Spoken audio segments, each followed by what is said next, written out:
Hey guys, Dr. Jason Lamarche here. I have a really important weight loss tip I want to share with you. So everybody's heard about this concept of biohacking. It's basically trying to identify certain things that can make you healthier by using little tricks. So one thing I wanted to talk about today was the concept of weight loss. There are certain things that will really contribute to weight loss and certain things that will help you gain weight. So typically, like, a lot of people think that, it's a calorie in, calorie out kind of thing. So all you have to do is control how much calories goes into the system, and that in turn should help you lose weight. We know that that is not true. It's more what you eat than how much you eat. So people have heard about the keto diet, real big popular diet, a diet that just involves you cutting carbohydrates. So you're eating more proteins and fats rather than carbohydrates. It is very, very effective, but I can tell you it has an extremely high rate of failure because it is very restricted.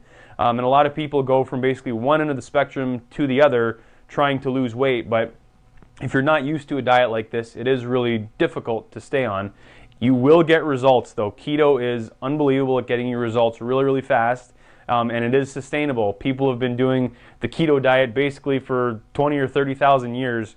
It's something that it's helped develop our genetics and everything else. We only started incorporating carbohydrates and grains into our diet about 3,000 to 4,000 years ago. So our bodies don't love grains. They don't love carbs. We do require a little bit, but I can tell you that when you want to biohack weight loss, one of the best things you can do is start cutting carbohydrates. There's something called the carnivore diet. The carnivore diet is exactly what it sounds like. You're eating meat. So if you want to try this, you could eat as much red meat as you want. You could eat organ meats. You could eat butter. You could eat bacon. As long as you're eating meats, it's one of the best diets for weight loss.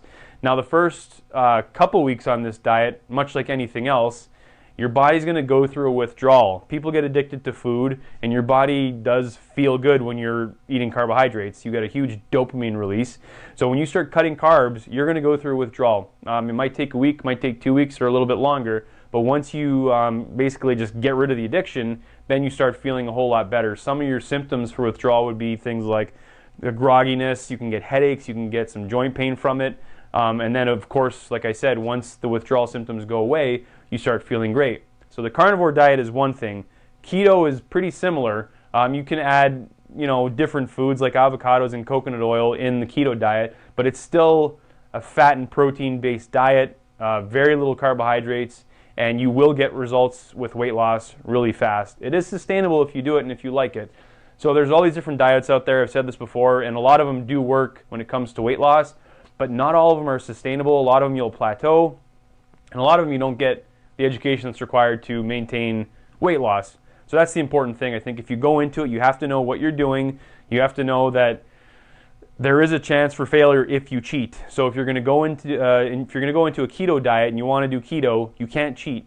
So if you're asking why this works, it's pretty simple. When you start cutting carbohydrates, your body has a better control of insulin. Insulin's a hormone that helps regulate blood sugar. And anytime you have insulin spikes in your body, that's when your body starts to store fat. So if you consume a lot of carbohydrates, they're more sugary than proteins or fats, your body is going to break down everything into simple sugars. But when you consume carbohydrates, it sends a rush of sugar into your bloodstream, and that's why insulin skyrockets and you store fat. Going back to what I said at first, you don't have to be on a high-calorie diet to gain weight. You can be on a high-calorie diet and lose weight, or you could be on a low-calorie diet and gain weight. It all depends on what you're eating. Insulin is one thing, really, really important to maintain those levels of insulin, and you can do that by changing your diet, avoiding carbohydrates. And the other thing is growth hormone is actually going to be maintained when you go on this keto or carnivore diet. Your growth hormone will stay high. It's going to prevent your bone density from going down. So you'll stay, you'll stay really strong. You'll have strong bones, as well as muscle mass. Muscle mass will not go down with these two diets. So if you're worried about losing weight, you are going to lose fat. You're not going to lose muscle or bone or anything else, right? And that's optimal. I think that's the goal for most people when they go into losing weight. You don't want to lose the nice stuff, the stuff that keeps you strong. You want to lose the stuff that you don't need, which is fat. So if you guys have any questions, if you found this video helpful, please share with your friends, comment below, subscribe, ring the bell, and we'll talk to you soon.